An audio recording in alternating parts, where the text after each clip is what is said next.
Hi, I'm Kevin Hayakawa, and welcome to another Let's Find Out. Hi, we're back at my home for another Let's Find Out, and it's such a beautiful day. After yesterday's first filming of the plant wave, I decided to film a couple more plants in the yard that are fruiting, and to see what we could get from the plant wave. Before I get there though, there's probably quite a bit of confusion based on my explanation of what the plant wave can do. So let's dive into what the plant wave can do. I watched a YouTube video that I thought was really good, and it was by a gentleman by the name of Elijah Lamard, and I'll try to put that video in the captions or in the video itself. And, the title of this video is I investigated the box that can turn plants into musicians. And so if you're looking for it on your own, that's the title. But I watched it and broke down the major points. He starts talking to the CEO of PlantWave, and that gentleman's name is Joe Patitucci. And the way that they explained it in the interview was that there are slight changes between 2 points, two electric clips that we connect to the leaves, and it measures how much water is moving from one point to the other, or how much chloroplast is moving from point A to point B. Elijah goes on to interview Joel regarding the presets, or as PlantWaves calls them, the sound sets. And they explain it basically that it's different ways to express the data from the plant. Goes on to talk about that the plant wave translates the frequency to the closest audible note, which is then connected to musical instruments, and that is what they consider to be data sonification. Now, I'm sure that my explanation still is probably not good enough for some of the viewers, and I'm not going to pretend to be an expert at PlantWave. Yesterday was my first day using it. Today is my second day using it. As far as the science behind it, please either reach out to PlantWave themselves, check out some of the many reviews and videos that PlantWave has put out, or I suggest you watch Elijah Lamard's investigation video of PlantWave, where he does a very honest job of breaking it down on whether he believes in it or not.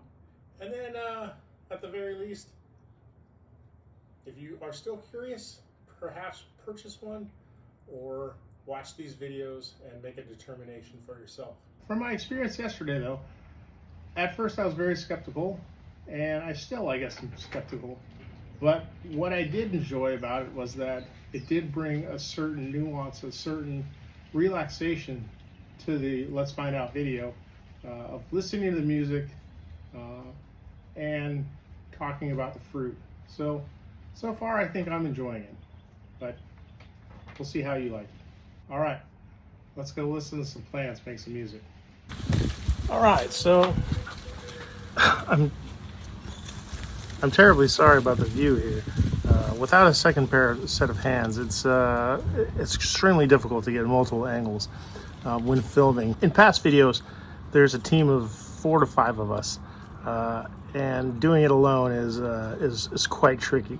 So bear with me, and I'm sorry once again. This view that we did from the mangoes yesterday is not the greatest today, but it's going to have to work. So I have the plant wave. It's on and it's connected via Bluetooth, and so let's clip in and see what we can get.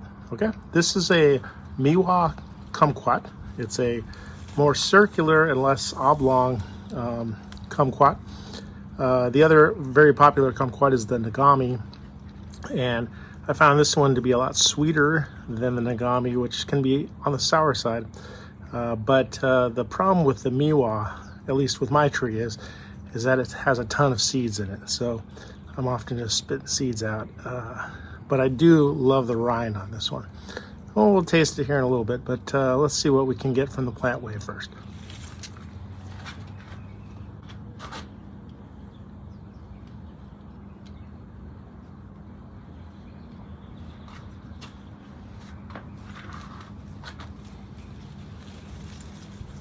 Oh, I'm gonna clip into the same leaf here, and hopefully we'll get some tunage. All right, here we go.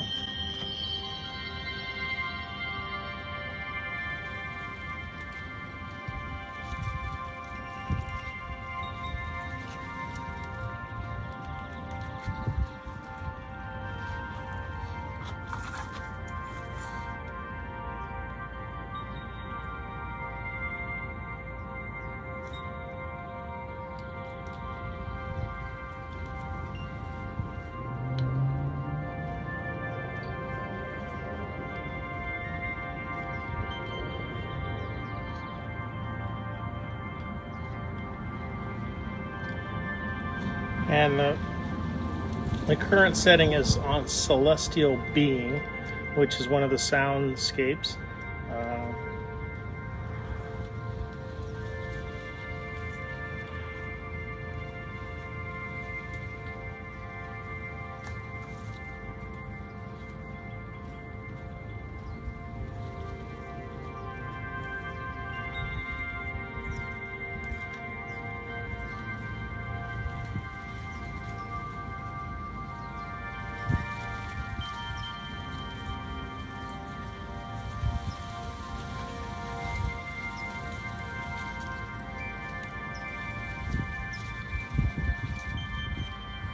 And I'm going to switch it over to Signal, which is the one that we primarily used yesterday, the soundscape that we primarily used when we tried this out yesterday. So here goes, Signal.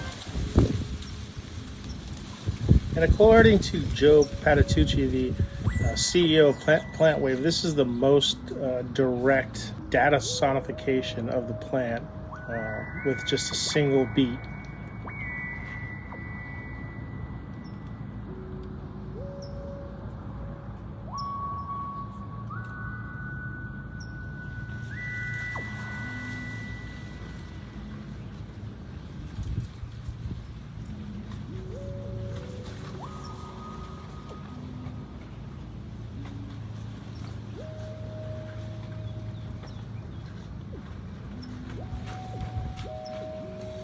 I'll go ahead and touch the leaves, see if we can get anything else out of it.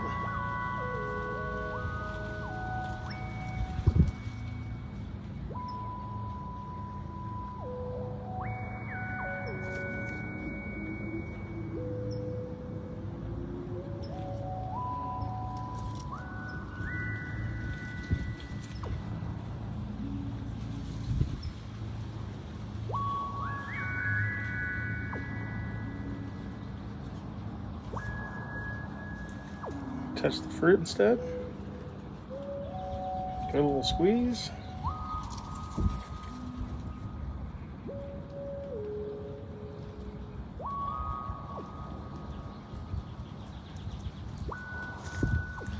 And touch the leaf that the clips are on.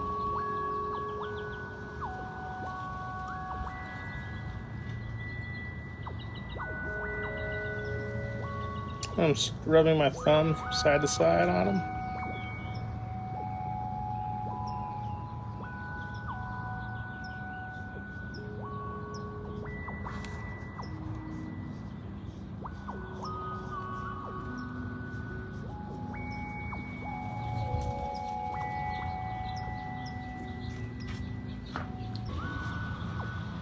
All right, I think I'm gonna now switch over to Spring Rain. So here's Spring Rain.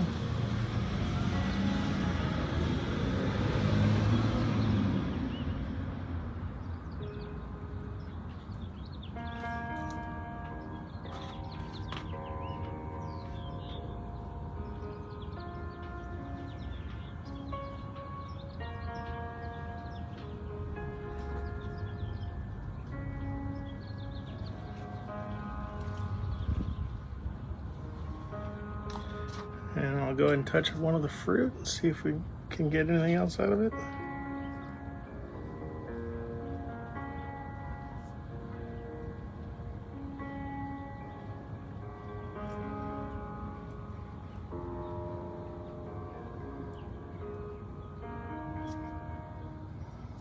Touch the leaf.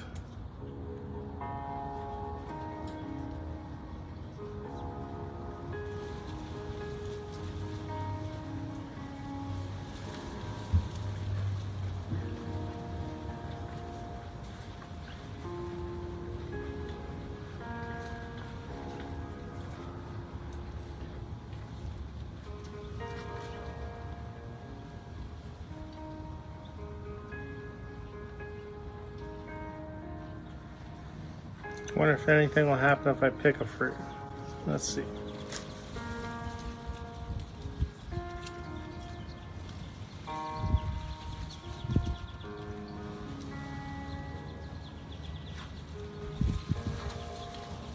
Guess not.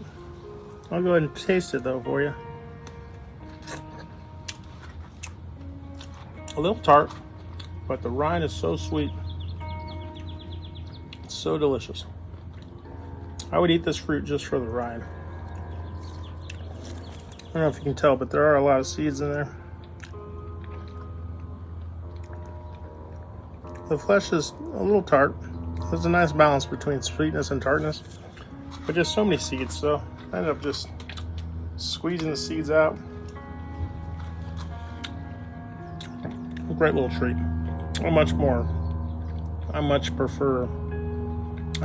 prefer the miwa over the nagami.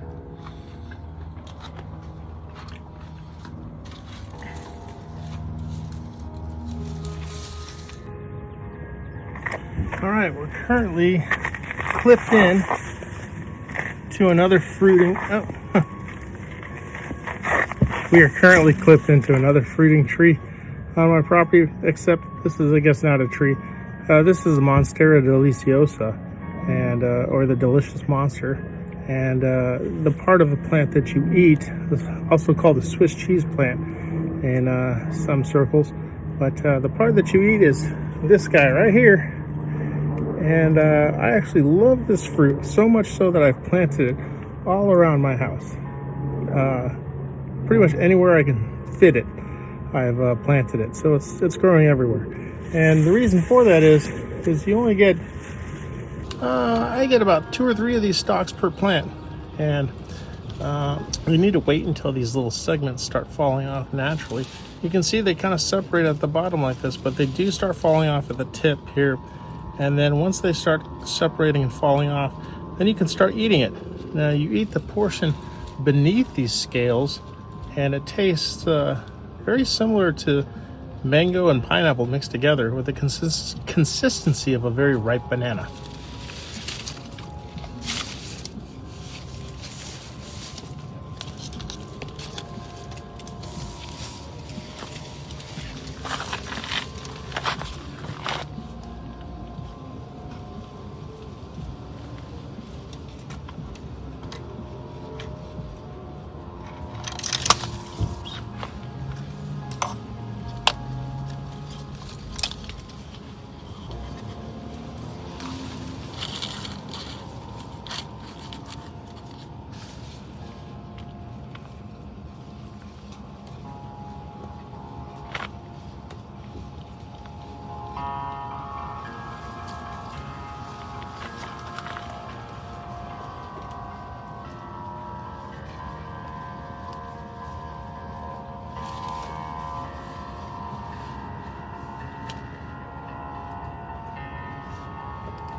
So we're currently listening to Spring Rain, and I'm going to switch it back to Signal.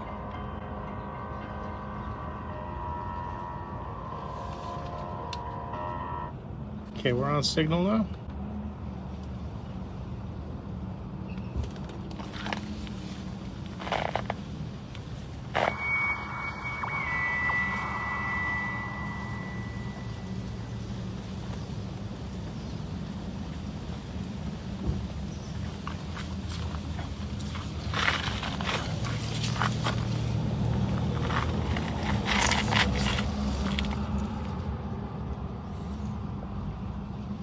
I'm going to try and touch the edible part of Mosterra deliciosa, see if anything changes.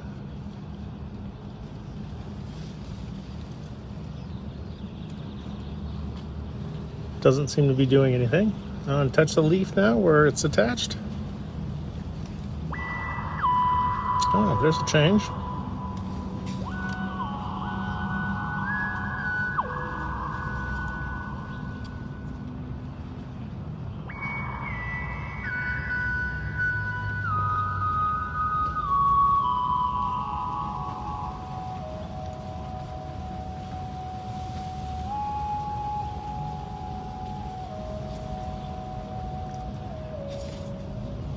Anyways, with regards to the fruit and eating it,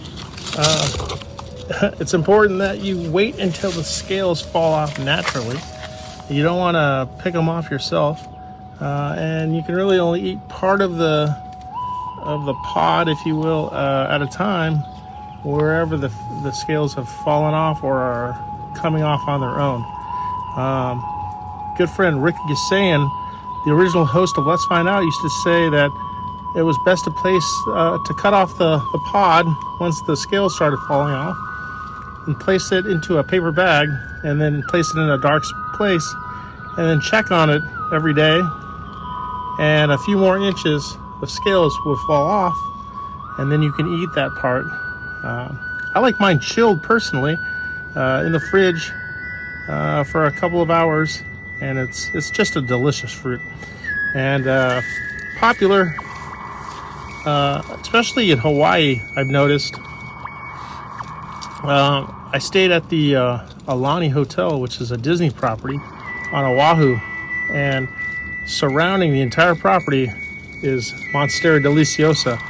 And let me tell you, every day I looked for these things, and I couldn't find a single one. So it must be a popular fruit amongst the maintenance staff of the Aulani Hotel as well, because not a single one of these could be found. And if I had to guess, they have 1,000 plants in their courtyard and around their property. So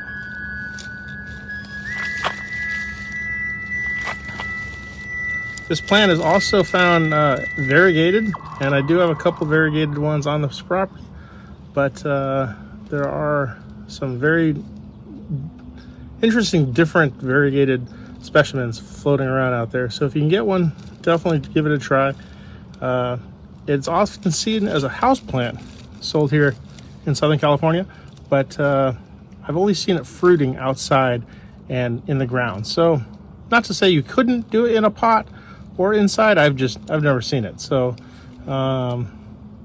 if you're interested in trying this fruit, either come by my place or plant one of these common house plants outside of your home.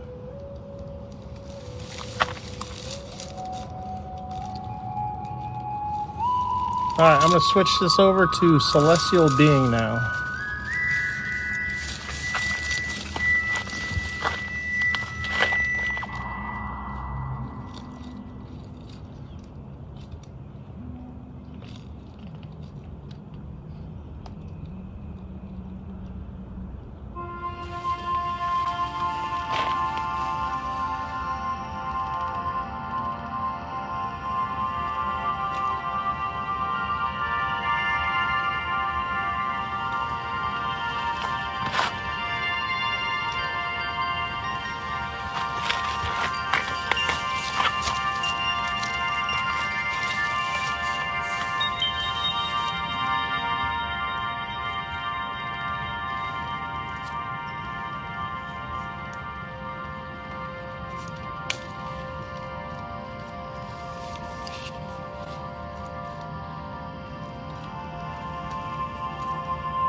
All right, let's go check out another tree. All right, I've switched over to Celestial Being, a different soundscape on the Plant Wave device.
I hope you've enjoyed today's short video. We hit up Miwa kumquats, Mosterra deliciosa, and now the yangmei, Myrica rubra is the botanical name there, which actually I believe it has changed, but the correct one escapes me. But anyways, thanks for joining us on this Let's Find Out, and I hope to see you on the next one. Take care.